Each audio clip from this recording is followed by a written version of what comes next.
In 1919, U.S. troops returned from Europe. Meanwhile, the U.S. was entering what is known as the Roaring Twenties. Warren G. Harding won the 1920 election. His goal was to stabilize America after the war.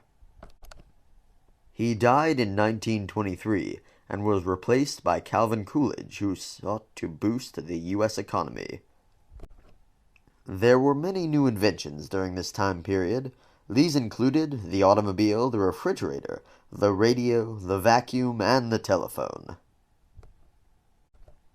At the same time, there were two major advancements in the consumer market.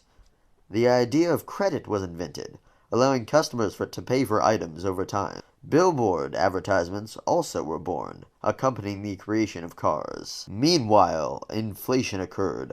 This caused items to rise in price. There were other changes in the Roaring Twenties that specifically related to women. The first was a looser fashion and shorter hairstyles. In addition, there was women's suffrage that gave women the right to vote. This was caused by the 19th Amendment. Preceding it was the 18th Amendment, also known as Prohibition, which banned all alcohol. This led to speakeasies, which were illegal bars that sold alcohol to customers.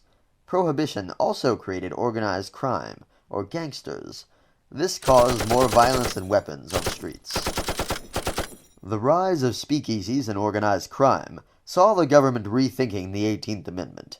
They later repealed or canceled it with the 21st Amendment, re-legalizing alcohol. However, despite some good inventions and innovations, all of this would soon lead to the stock market crash and the Great Depression. One cause of the Great Depression was uneven wealth distribution. The upper class was doing well at this time. They continued to get richer. Meanwhile, the poor continued to get poorer, with many lower-class citizens living at the poverty line. Another cause was credit. People kept buying automobiles and new inventions with loans they could not pay off. Private banks even lent money for stock market investments. Many could not pay off these loans and went into debt. Farmers were also struggling. Their production was high during World War I because they were sending goods to Europe. To make up for the higher demand, they purchased expensive farming equipment. When World War I ended, the farmers were still producing high amounts. However, there was no longer the demand. Farmers went into debt, unable to pay off loans they'd taken out for new farming technology. They were also hurt by the Dust Bowl, a huge sandstorm that wiped out many crops. During this time, the U.S. kept up the pretense that they were in isolationism, not interacting with other nations. However, in reality, they were still very much involved, acting as an interventionist nation. They held such international meetings as the Washington Naval Conference, and traded with foreign countries. The U.S. government tried to increase the internal economy by making foreign goods more expensive with the Smoot-Hawley tariff, enacted by President Hoover.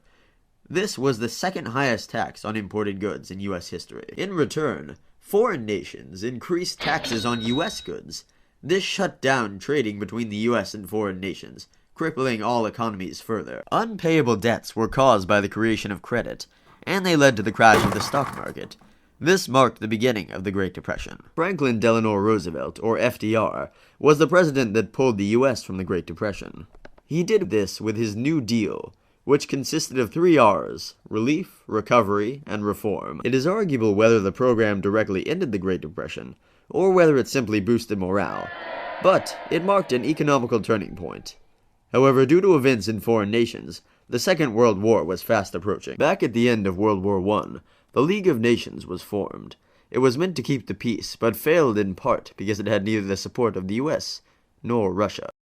Russia was in the middle of a governmental change. The Bolsheviks, who would come to be known as the Communist Party, gained control of the government, led by Vladimir Lenin. They created socialism in Russia. This was meant to create a classless society where all were equal. However, in reality, the Bolsheviks used terror and murder to enforce their new regime. America felt threatened by the Communist Party, and was angry when the Russians signed a separate treaty with Germany. This hatred and fear of Russia was known as the Red Scare. Germany was also undergoing a governmental change. The Treaty of Versailles had forced them to pay for all damages caused by World War I.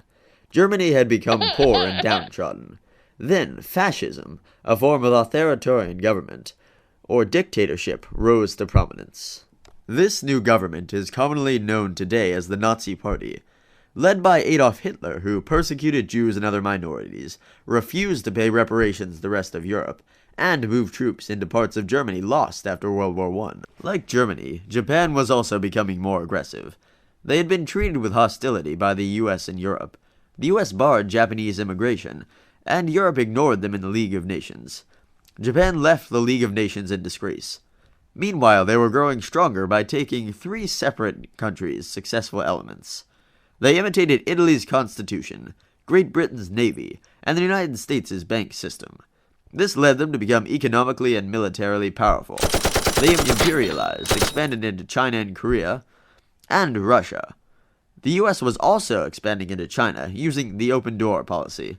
This would lead to a clash between the two imperial powers. Italy, like Germany, employed a fascist regime.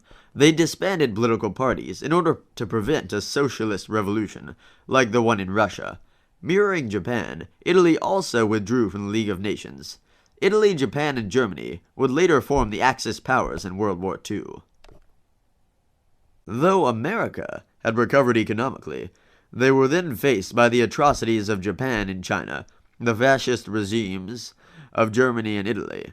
Roosevelt tried to keep America neutral, but eventually U.S. troops were forced to return to Europe, and so ended the interwar period with the start of World War II.